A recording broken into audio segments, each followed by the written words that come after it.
Prologue. Fallen, September 13th, 2009.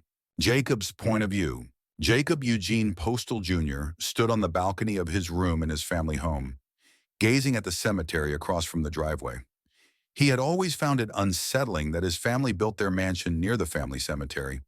At times, he could have sworn he saw figures wandering among the gravestones. But no, that couldn't be possible, could it? Jacob wondered. For one, no one is brave enough to walk through the cemetery during the day, let alone at night. For another, the only other explanation would be that the rumors are true. The cemetery is haunted. But there's no such thing as ghosts, is there? Jacob.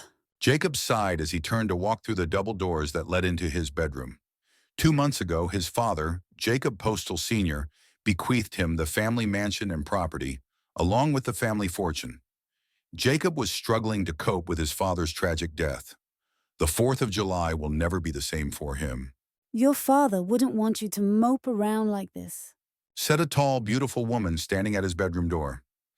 Jacob looked at his mother. What would she know about what his father would or wouldn't want?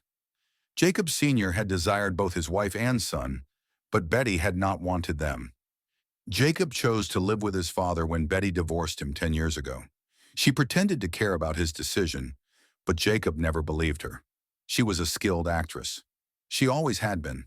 Why are you still here, Mother? The moment Betty Blackpin learned of her first husband's death, she, along with her husband Greg and Greg's son Edward, boarded a plane to join and support Jacob. Jacob has never gotten along with his stepbrother Edward, and likely never will. Edward is 6 years older than Jacob and has always been jealous of him. What do you know of what Father would like or want? Jacob asked with a snarl. He watched his mother's face fall as she frowned at him. You will never forgive me for leaving your father, will you? Jacob shook his head. You left me too. You had a choice, Jacob Postal, and you chose to remain with your father. Jacob snorted. One of us had to. Betty's point of view. Betty Blackpin took a deep breath and exhaled slowly.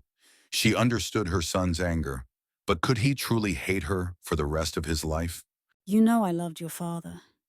He was my first love. Love? Jacob asked, interrupting her. What do you know about love? Dinner is ready. She snapped, avoiding his question. She watched him for a moment before turning and leaving his room. Jacob's point of view. Yeah, that's it. Run away, just as you always have. Jacob thought as he watched his mother leave. He took a deep breath to manage his anger. He didn't hate his mother. He never had. But he would be damned if he was going to let her know how much she had hurt him. He felt an unwanted tear slide down his cheek and quickly wiped it away. For heaven's sake, he was 21. Too old to be ruled by his emotions. He turned back to the double doors that led to the balcony. He now owns this mansion. It is entirely his. What does he need with so many rooms? Fill the rooms with children, laughter, love, and happiness. His father's words from long ago echoed in his mind. He had just turned 15 when his father told him about his inheritance. Kids? Yeah, as if he's going to have any of those. He stepped back through the door onto the balcony and gazed at the cemetery again. What do I do now, Father? Jacob heard a noise behind him and started to turn. But before he could fully turn around, a large body collided with his midsection, knocking the air from his lungs. He swung his arm out and felt a deep sense of satisfaction when his fist connected with something, producing a satisfying crunch. With a terrifying growl, his assailant lifted his head and slammed it into Jacob's face. Dazed and struggling to breathe, Jacob felt his back collide with the banister. Before he could catch himself, his attacker shoved him over the railing. With a cry, he grabbed hold of the banister tightly. He looked up at his assailant, who gazed down at him with a wicked grin. You. Jacob growled. Me. Edward Blackpin said. Jacob saw the blood streaming from his stepbrother's nose and knew he'd broken it. A wave of sadistic satisfaction coursed through him as he acknowledged his role in causing the injury. What is the man playing at? Jacob wondered. Help me up. Jacob hissed as he struggled to pull himself up. Edward grasped Jacob's arms, making Jacob sigh in relief.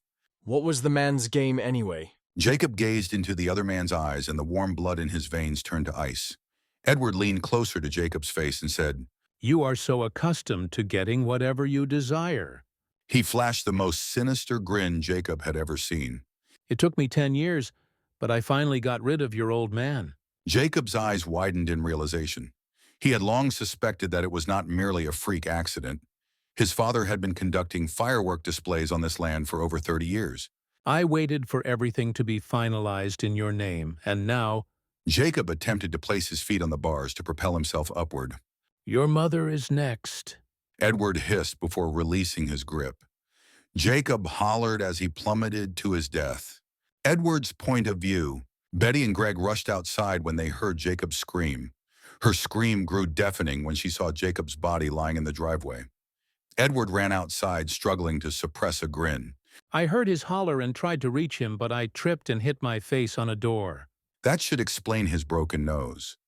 Grief blinds people to the truth. His father held Betty as she continued to scream.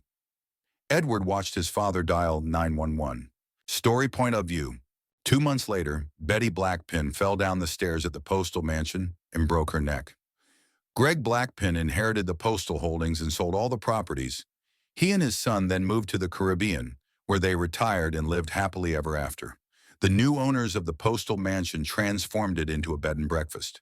This luxurious getaway gained popularity as tales of ghosts in the nearby cemetery circulated globally. Everyone from around the world came with their cameras, hoping to capture a glimpse of the handsome Jacob Eugene Postal Jr.'s ghost.